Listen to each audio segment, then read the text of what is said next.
Good morning, Luke. Morning, Magnus. How are you? I'm very well. Beautiful day for it. How could we not be well? No, gorgeous. It's stunning. So we got our walking boots on. We do. We're out of the boats for this leg. Why is that, Magnus? Well, the reason is that the water behind us here, between Kholo Bridge and Mount Crosby Weir, is out of bounds.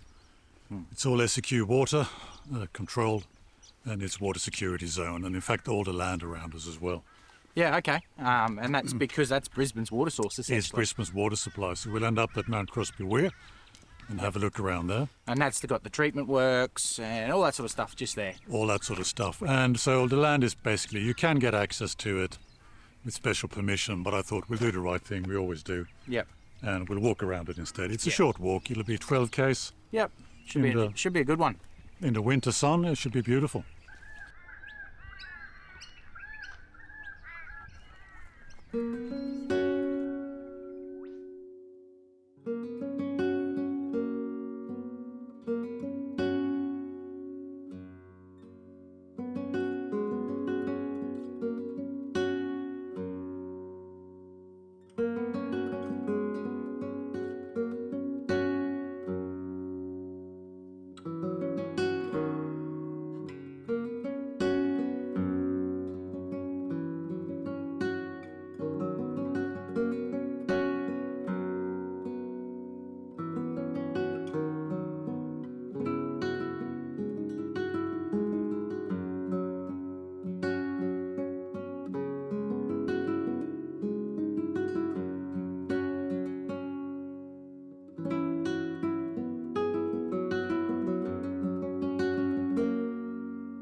Make a nice lemonade, eh?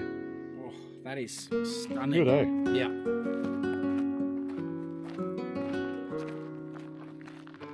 Luke is all excited. What are you excited about, Luke?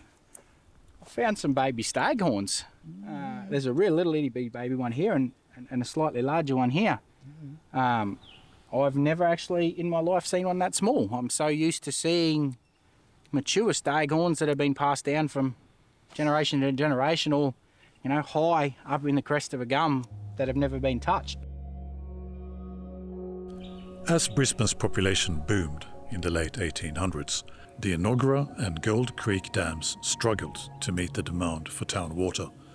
Plans for a pumping station at Mount Crosby were approved in 1889 and the pump house was completed in 1892. Untreated Brisbane River water was gravity-fed in a pipeline to the city, adding about 45 million litres per day to the water supply.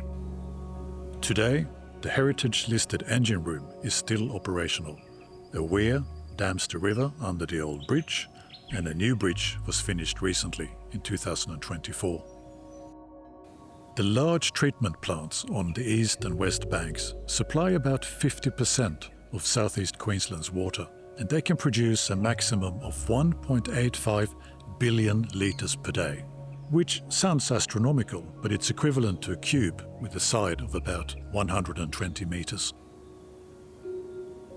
And by the way, this fish ladder was the first to be built in Queensland in 1941 to allow mullet to migrate to the upper river. And this worked fine until Wivenhoe Dam put a permanent stop to the migration of fish. So I've noticed an interesting design that can be replaced in segments, but they're also hinged at the lower base here. The retaining pin on the other side. So obviously that gives them the ability to lay the rails flat on the deck of the bridge and allow large debris to actually pass across it rather than collect up in the rails and cause damage to the structure. Clever design, but was still smashed in the previous flood. Yeah. Hence Yeah. the brand new bridge, which is only opened a few weeks ago, I believe.